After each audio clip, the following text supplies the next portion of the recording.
بسم الله الرحمن الرحيم. الحمد لله رب العالمين. الحمد لله على الإسلام والسنة وعلى منهج السلف الأمة، وأشهد أن لا إله إلا الله وحده لا شريك له، وأشهد أن محمدًا عبده ورسوله صلى الله عليه وسلم. أما بعد، أحبابي في الإيمان والعقيدة، أولاً أحييكم بتحية الإسلام، وهي السلام عليكم ورحمة الله وبركاته. baada ya kumhimidi Allah subhanahu wa ta'ala na kuzitaka rehma na amani zimwendee kiongozi wetu wa umma huu, naye si mwingine nabiyuna Muhammadin sallallahu alayhi wasallam, nachukua fursa hii kuwahusieni pamoja na kuihusia nafsi yangu kunako swala zima la kumcha Allah subhanahu wa ta'ala, kwani si vinginevyo hakika mambo yalivyo, wamepata ufaulu hapa duniani au watapata ufaulu hapa duniani au watakuwa ni wenye kufaulu hapa duniani na kesho akhira wale ambao watakaoshikamana na sifa ya kumcha Allah subhanahu wa ta'ala,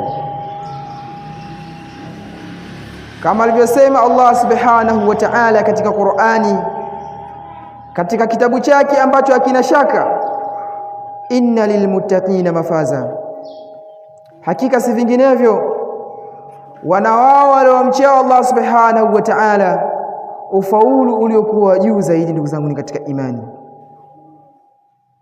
ndugu zangu katika imani, tunahusiwa kila siku na mashaikh zetu na walimu wetu na maustadhi wetu kunako maana kunako ucha Mungu. Ucha Mungu ni nini ndugu zangu katika imani? Ucha Mungu ni wewe na mimi kuyakimbilia yale ambayo katufundisha Bwana Mtume Muhammadin sallallahu alayhi wasallam, na kinyume chake na kuyakwepa yale ambayo katukataza Bwana Mtume sallallahu alayhi wasallam, kuachana nayo, tukawa ni wenye kuyakimbilia na kuyakumbatia yale mafundisho sahihi, na tukawa ni wenye kuyakimbia yale maovu, tukafuata yale yaliokuwa sahihi kwa kuyakimbilia yale sahihi. Hii ndio maana halisi ya ucha Mungu. Ikiwa wewe unashikamana na yale aliyokuja nayo Bwana Mtume Muhammad sallallahu alayhi wasallam, na unaachana yale aliyotukataza Bwana Mtume Muhammad sallallahu alayhi wasallam, basi wewe ndio ambaye umeshikamana na maana halisi ya ucha Mungu. Ndugu zangu katika imani, tapenda kuzungumza Allah subhanahu wa ta'ala, kuonesha utukufu wake Allah subhanahu wa ta'ala na ukubwa wake Allah subhanahu wa ta'ala. Anafanya anachokitaka pasina kudadisi wala kumuuliza kwa nini umefanya hivi, bali yeye Allah jalla fi ula anafanya alitakalo na analiacha alitakalo, wala wewe mwanadamu huna nafasi ya kuanza kumuuliza kwa nini kafanya hivi, mbona Allah kafanya hivi. La, kipi nataka ukizungumza ndugu zangu katika imani? Allah subhanahu wa ta'ala katika uumbaji wake kawaumba wanadamu, kawatofautisha ubora. Huyu atakuwa na cheo kadha, huyu atakuwa na cheo cha chini, huyu atakuwa ni mrefu, huyu atakuwa ni mfupi, na huyu atakuwa ni mwembamba, na huyu atakuwa ni mnene. Hii ndio sifa, huyu ndio Allah subhanahu wa ta'ala.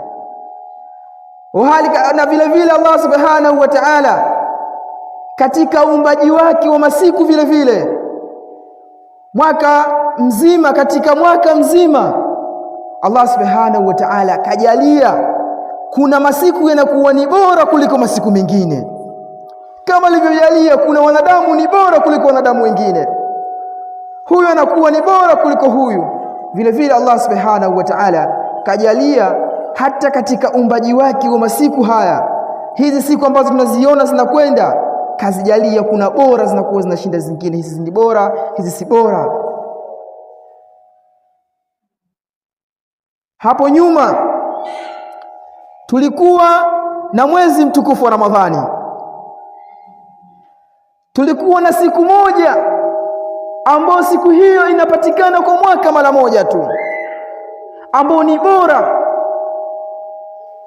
na si nyingine ilikuwa inapatikana katika masiku 10 yale ya mwisho ya mwezi mtukufu wa Ramadhani. Nao sio siku nyingine, ni siku ya Lailatul Qadr, ambayo Allah subhanahu wa ta'ala katika ule usiku wa Lailatul Qadr, ule usiku wenye cheo ambao Allah kauchagua, ndiyo usiku wenye cheo. Hakuna usiku wenye cheo kama ule ambao Allah subhanahu wa ta'ala kauchagua, ambao ndio usiku ambao aliyeshusha Qur'ani ndani yake, kama alivyosema katika Qur'ani, inna anzalnahu fi lailatul qadr wama adraka ma lailatul qadr lailatul qadr khairun min alf shahr. Usiku mmoja una ubora kuliko miezi 1000. Kwa mahesabu ya haraka haraka, miezi 1000 sawa sawa na miaka 83 na kitu. Usiku mmoja kwa yule ambaye ameudiriki usiku huo, ambao Allah subhanahu wa ta'ala alimjalia kuudiriki usiku huo, alipata ubora sawa na ambaye amefanya ibada katika miaka 83 na kitu. Huu ndio uumbaji wake Allah subhanahu wa ta'ala, yaf'al ma yurid, anafanya anachokitaka pasi na kuulizwa kwa nini umefanya hivi. Huyu ndio Allah. Allah amekupangia wewe katika maisha yako, labda mimi mfano mzungumzaji nitaishi miaka 30, kadari yangu ya ajali yangu ya kifo changu itafika. Kama labda mtu amejipinda katika ibada, amepangiwa miaka 30, anakuja kukutana na Mola wake, ana matendo sawa sawa na mtu aliyoishi katika wakati wa Nuhu. Wale walikuwa wakiishi miaka 500, 300, 900, lakini wewe unajikuta unakuja kufa leo, unakutana matendo yako yanakuja kulingana na yule ambaye aliishi miaka 900. Huu ndio ukubwa wake Allah subhanahu wa ta'ala. Kwa miaka yako 30 ambayo umeishi hapa duniani, kama utakuwa umeifanyia vizuri na kutumia fursa ambazo Allah subhanahu wa ta'ala anatupa sisi, hali ya kuwa tuko katika migongo ya ardhi kabla Allah subhanahu wa ta'ala hajatuvuna. Ndugu zangu ni katika imani, ikiwa mimi na wewe Allah subhanahu wa ta'ala alitukubalia siku ile ya cheo ambayo tumetoka hapa nyuma hivi punde tu, takriban miezi 2 mitatu nyuma kidogo, ubora gani ambao tumeupata kwa Allah subhanahu wa ta'ala? Ni ubora uliokuwa mkubwa ndugu zangu ni katika imani. Hakadha, hivi ndivyo inavyokuwa, na huyu ndio Allah anapaswa kuhimidiwa, kusifiwa, kupokeshwa peke yake pasina kuwa yoyote yule. Vile vile Allah subhanahu wa ta'ala akayachagua masiku mengine ambayo ni bora, masiku 10 yanayopatikana katika mwezi wa Dhulhijja, nayo ndio masiku haya tuliyomo ndani yake. Allah kajalia masiku haya ni masiku yenye ubora wenye kusifika, ubora uliokuwa mkubwa. Ndugu zangu ni katika imani, Allah subhanahu wa ta'ala anapokupa fursa ya ile misimu, zile mawasimu alkhair, ile misimu ya khairi wewe kukufikia hali ya kuwa ukiwa bado unapumua, ni fursa kwako wewe na mimi ya kurudi kwa Allah subhanahu wa ta'ala na kufanya tauba ilikuwa ya kweli,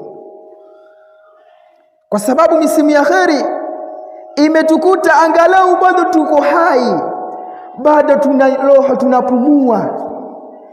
Wangapi unawafahamu ulikuwa nao, ulikuwa unaishi nao, misimu kama hii mlikuwa nao, leo hawapo, na huenda walikuwa ni watu wa kheri kuliko wewe, walistahiki siku kama hizi ziwakute kuliko mimi na wewe.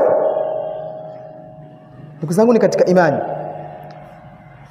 hebu turudi kwa Allah subhanahu wa ta'ala na kumshukuru Allah subhanahu wa ta'ala kutupa fursa hizi ili tuweze kuzifikia.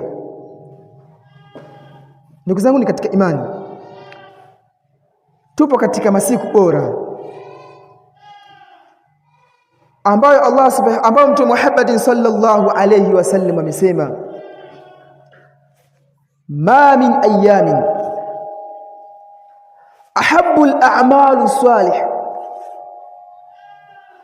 hakuna masiku ambayo matendo mema yanapendeza zaidi kwa Allah jalla fi'ala, matendo mema yanapendeza zaidi kwa Allah subhanahu wa ta'ala kama masiku ya mwanzo ya awal min Dhulhijja, kama masiku ya mwanzo, masiku 10 ya mwanzo ya awal min Dhulhijja, ya mwanzo katika mwezi wa Dhulhijja. Ni masiku ambayo yanapendeza kwa Allah subhanahu wa ta'ala. Matendo mema, matendo hupendeza kwa Allah subhanahu wa ta'ala. Masahaba Mtume Muhammad sallallahu alayhi wasallam, wakati nawaambia maneno haya masahaba wakutosheka, baada ya kusikia hivyo kauliza, ya Rasulullah, wal jihadu fi sabilillah, na mtu aliyokwenda kupigana jihadi katika njia ya Allah, mtu ameenda watu wanaenda kupambana, wanatoka na manundu, wanatoka na makovu, wanatoka na madonda huko. Mtume sallallahu alaihi wasallam, wal jihadu fi sabilillah, na mtu aliyeenda katika jihadi kupambana katika njia yake Allah subhanahu wa ta'ala. Kwa ndugu zangu ni katika imani, ni masiku yenye kupendeza kwa Allah subhanahu wa ta'ala. Mtume Muhammad sallallahu alayhi wasallam baada ya kuzungumza maneno ya hayo akaweka istithna, illa, akawa amezungumza isipokuwa rajulun, isipokuwa mtu ambaye dhahaba bimalihi wa nafsihi wa lam yarji' shay'an, amekwenda yeye nafsi yake nzima na mali yake, lakini hakurejea, akawa amefia katika viwanja vya mapigano. Huyu ndiyo ambaye hutaweza kumfikia malipo. Atakayekuwa amefia katika vile viwanja vya mapigano katika masiku haya, kulingana na jinsi yanavyopendeza, ndio hutoweza kumfikia malipo mtu kama huyu. Lakini kumbuka, ameenda huko amekatwa mkono, labda amerudi hana mkono, wewe umekaa, neema ya Allah cheki, upo nyumbani, kufanya tu matendo mema katika masiku haya, unalingana ujira na mtu ameenda amekatwa mkono karudi. Waislamu, ni neema isiyo neema, neema kubwa kwa Allah subhanahu wa ta'ala. Wenzetu wameng'oka meno, na bado misimu ya khairi kama hii ilikuwa ikija khairati walikuwa hawaiachi. Kanu yahrusuna ala ma yanfa'uhum, walikuwa ni wenye kufanya pupa katika mambo yenye kuwanufaisha katika dunia yao na akhera yao. Sisi kwa masikitiko makubwa tumegeuza. Masahaba ridwanullahi alaihim, wao walikuwa ni wenye kufanya pupa katika yenye kuwanufaisha akhera zaidi kuliko dunia. Sisi tumekuwa tu wenye kufanya pupa kwa ajili ya kutafuta mambo yenye kutunufaisha dunia yetu, sio akhera yetu. bal tu'thiruna alhayata ad-dunya wal akhiratu khairu wa abqa. Akhira ni bora na ndio yenye kubakia. Inatupasa tupupie hii misimu ya kheri kwa ajili ya kukutana na Mola wetu na kwa ajili ya kujitengenezea maisha yetu huko tunakoelekea. Ndugu zangu ni katika imani, ndugu zangu ni katika imani, miongoni mwa matendo ambayo yanapendeza katika masiku haya 10, ndugu zangu ni katika imani, haya masiku tuliomo ndani katika masiku ya 10 ya mwanzo wa mwezi wa Dhulhijja, as-sadaqa, kutoa sadaka, kutoa mali yako kwa ajili ya Allah subhanahu wa ta'ala. Kithirisha kuwasaidia maskini ndani ya masiku haya, kwani ni masiku yenye ubora mkubwa sana na yenye kupendeza kwa Allah subhanahu wa ta'ala zaidi. Adhikr, kumtaja Allah subhanahu wa ta'ala, na kumtaja Allah subhanahu wa ta'ala kufanya adhkari, ima kuzita adhkari kwa kufanya tahmid, kumhimidi Allah subhanahu wa ta'ala, kumsifu Allah subhanahu wa ta'ala katika zile njia ambazo sheria katika Qur'an na Sunna imeelekeza. Ima kuisoma Qur'ani, mtu akawa anasoma Qur'ani akakithirisha kuisoma Qur'ani katika masiku haya, kwa sababu ni masiku ambayo Allah subhanahu wa ta'ala matendo mema anayapenda sana yanapofanyika katika masiku haya, na Allah subhanahu wa ta'ala hufurahi sana anapoona matendo mema hutendeka katika masiku kama haya.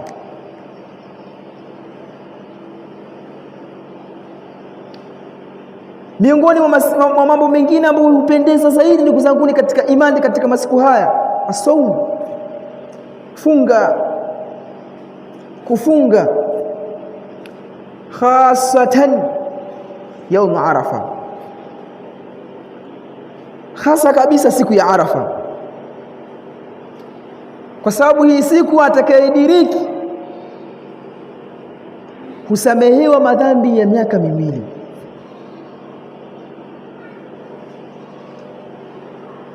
Ofa kabambe, ndugu zangu ni katika imani. Wenzetu walipewa bishara ya kuingia peponi. Baadhi ya masahaba wamekufa, walishabashiriwa na bwana Mtume Muhammad sallallahu alayhi wasallam, fulani fil janna, Abu Bakar fil janna, Umar fil janna. Kuna wale 10 waliobashiriwa pepo, lakini kuna wengine pia kutoka hao 10 waliobashiriwa pepo, kuna wengine pia walibashiriwa pepo hali ya kuwa bado wako hai. Lakini zilikuwa zikifika ofa kama hizi, walikuwa si wenye kuzipuzia, licha ya kwamba wameshabashiriwa pepo. Kauli napenda kuitumia mimi na wewe, hatuna hata barua ya mwenyekiti na kuonesha kwamba ukifa leo utaingia peponi, lakini umejisahau. Yaani hata ile barua ya mwenyekiti ile kudanganya, bwana fulani bin fulani ukifa leo ni peponi, hauna. Lakini tunajisahau. Misimu kama hii ya kheri inapotukuta tunapumbazika, mwisho wa siku unajikuta umauti unakukuta hali ya kuwa wewe ni mweupe, unaenda kwa Allah huna lolote. Ndugu zangu ni katika imani, tutumie muda kabla hujatuacha, tutumie muda kabla hujatuacha. Haya masiku haya, jaddidul a'mal, yafanye matendo yako kuwa ni mapya, kana kwamba ndio unaanza sasa kufanya ibada leo. Yafanye matendo yako kana kwamba ndio unaanza kufanya leo ibada, ndio unaanza kumwabudu Allah jalla fi'ala leo, likaitafuza amama Allah jalla fi'ala, ili uweze kufuzu na kupata ufaulu uliokuwa wa kweli Allah subhanahu wa ta'ala. Ndugu zangu ni katika imani, tufanye hirs katika yale yenye kutunufaisha duniani na kesho akhera. Ndugu zangu ni katika imani,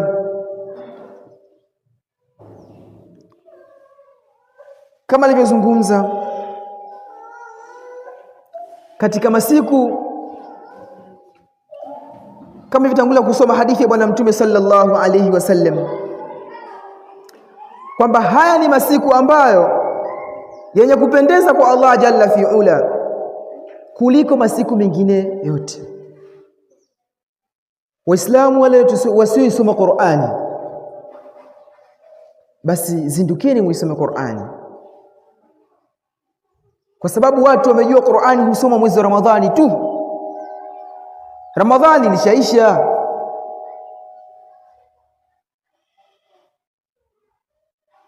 Wewe endeleza kile kiwango cha kusoma Qur'ani, endeleza pale pale ulipoishia. Na kuna wengine hawaisomi Qur'ani kabisa, wameuhama utaji wake Allah subhanahu wa ta'ala. Basi katika masiku haya, hebu zinduka, iwe ni sababu ya haya masiku kukuacha katika njia iliyokuwa nzuri. Usije ukamsikia shekhe leo kazungumza hivi, bwana kuna shekhe leo kaja kazungumza masiku haya ni ya kujikita katika matendo mema, ukaenda nyumbani kwako ukajikita matendo mema, ukahesabu masiku yako siku zimekwisha zaidi, ukarudi katika hali yako. Si makusudio. Makusudio ni wewe masiku haya kuwa ni darasa kwako wewe katika maisha yako yajayo. Tafahamiana hapo nadhani. Masiku haya yawe ni fundisho katika maisha yako yanayokuja hapo mbele. Usije kumwabudu Allah ukajikurubisha kwa Allah katika masiku haya tu kwamba ni masiku matukufu haya, masiku bora. Kweli ni masiku matukufu, Allah ameyaapia katika Qur'ani, walayali na ashir. Allah ameapa katika Qur'ani na pia masiku haya. Na Allah ukiona ameapia kitu, jua kuna ahamia, kuna umuhimu ndani yake.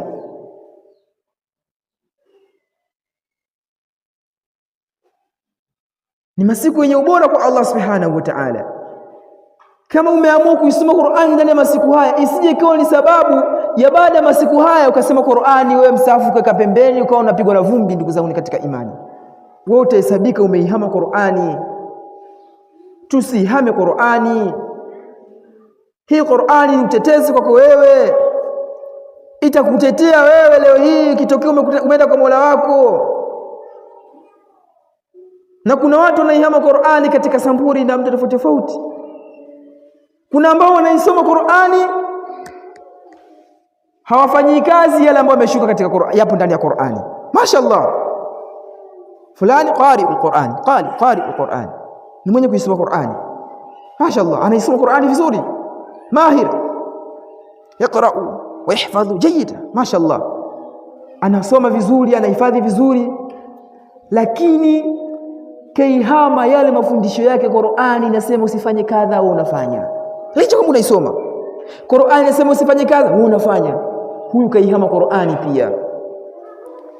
Na kuna ambaye haisomi na pia hafanyi kazi, ndio kaihama kabisa. Yaani yeye haisomi na haifanyi kazi, huyu kaihama kabisa. Siji tumweke katika daraja lipi? Ndugu zangu katika imani, kuthibitisha kwamba nyumba nyingi za Waislamu hawaisomi Qur'ani.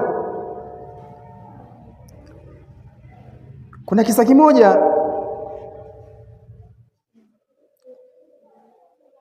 kimewahi kutokea kwa ustadhi mmoja. Ameajiriwa sehemu, waumini wa kijiji fulani wamemuita ustadhi, njoo nyumbani katika masjidi yetu, hatuna imamu. Amefika pale, alhamdulillah, wamempokea vizuri, waumini wakamfanyia ikramu nzuri. Wakasema, ustadhi, utakuwa unakuja leo kula kwangu, kesho unakula kwa huyu. Yule ustadhi akawa ameenda kwa mmoja wa waumini ambao wamejitolea kumlisha. Akakuta pale kuna pesa nyingi. Wakati wamemkaribisha, umeweka sehemu walipomkaribisha kama ni sableni, dirishani kwa kuna pesa. Zile pesa akasema, mbona ameziweka mahala ambapo si pazuri? Huenda hapa hizi pesa upepo ukazipiga ukazipeleka ukazitupilia mbali. Yule ustadhi akaamua ngoja zihifadhi zile pesa, akazitia ndani ya msahafu. Baada ya kuona kuna msahafu pale, akasema kwa sababu hapa kuna msahafu hapa, ngoja hizi pesa niziweke kwenye msahafu, kwa sababu hii ni nyumba ya Waislamu, lazima wataziona, kwa sababu Waislamu tuisoma Qur'ani sisi. Kuna msahafu, nyumba ya Waislamu na msahafu, akazitia ndani ya msahafu. Ustadhi akaitiwa chakula, akala vizuri. Baada ya kula akashukuru vizuri, wakaagana, akawa ameondoka. Baadaye mkeo anasema, mume wangu. Yule ustadhi katuliza leo. Kafanya nini? Zile pesa hazipo. Ni huyu ustadhi huyu, si mwingine, ni huyu ustadhi huyu aliyokuja hapa huyu. Yule ustadhi, yule mumewa akasema, ustadhi huyu mnafiki huyu. Yaani ustadhi anatufundisha nini sasa? Si tusome nini kwake? Huyu ustadhi bwana sio ustadhi wa hovyo. Mimi naenda kumwambia huko, naenda kumwaibisha msikitini mbele ya waumini wake kabisa. Mkeo akasema, mume wangu usifanye hivyo, tafadhali, naomba usimwaibishe. Bwana lazima nimwambie. Hapana, usimwambie. Basi yule ustadhi ule mume hakumwambia kweli, lakini kinafsi cha mume kila kimuona hata kumsalimia amsalimia shingo upande, asalamu alaykum, yana naitika ile ya basi tu. Siku ya siku ikafika zamu pia ya kurudi kula kwake tena. Akasema, mke wangu leo yule alituliza siku ile, narudi kwa mara nyingine leo. Hebu safisha vitu, ficha leo, usiweke karibu, ficha, weka mbali kabisa. Basi akajitahidi kuficha vile vitu vyake, kwa maana yule aliyowaliza leo anakuja. Alipofika pale akapewa chakula, lakini yule kinamuuma, nafsi kashindwa, ikabidi amwambie, ustadhi, kulikuwa na pesa hapa siku ile, vipi ulizichukua? Akasema, naam, ndio, zile pesa nilizichukua mimi. Ustadhi, wewe mwizi, wewe unatufundisha nini wewe? Mimi nakukaribisha kwangu pia unaniibia. Hutosheki na tunaombacho kunakupa msikitini huko wewe, bado nakufanyia na wema kama huu. Yule ustadhi akaangusha machozi sana, kalia sana, kasikitika sana. Pale yule ustadhi akamwambia kwamba mimi zile pesa nizichukua, na wala mimi silii kwa sababu ninyi mmenituhumu nimeiba pesa. Kinachoniliza mimi hivi sasa, kwa nini nyumba ya Waislamu Qur'ani haisomwi? Ndicho ambacho kimeniangusha machozi. Pesa zipo kwenye msahafu huo. Kwa hiyo kinachoniangusha machozi, kwa nini nyumba ya Waislamu? Kwa siku zote masiku haya yamepita, mimi sijaja hapa, Qur'ani haijasoma katika nyumba hii. Nyumba hii haina adhkari, haina Qur'ani, haiswali qablia, haiswali baadia. Kaifa shaitani la yadkhulu? Shetani lazima ingie. Lini wote amche Allah subhanahu wa ta'ala? Lazima shetani atakuwa ametawala nyumba pale, ni kwake, anakuja anaoga katika vyombo vyenu vya maji, anakuja na kila kitu anachafua. Kwa hiyo tukisome kitabu cha Allah subhanahu wa ta'ala, sio katika zile mawasimu fakatu ambazo mawasimul khair, sio katika ile misimu ya khairi tu, bali iwe ni mwendelezo na katika misimu mingineyo ambayo inakuja. Ndugu zangu katika imani, kwa ndugu zangu katika imani, wasia wangu kwangu mimi, kwenu ninyi, misimu kama hii tuikumbatie ili itubadilishe sisi, tuzidi kuitengeneza imani yetu izidi kuwa juu kabisa.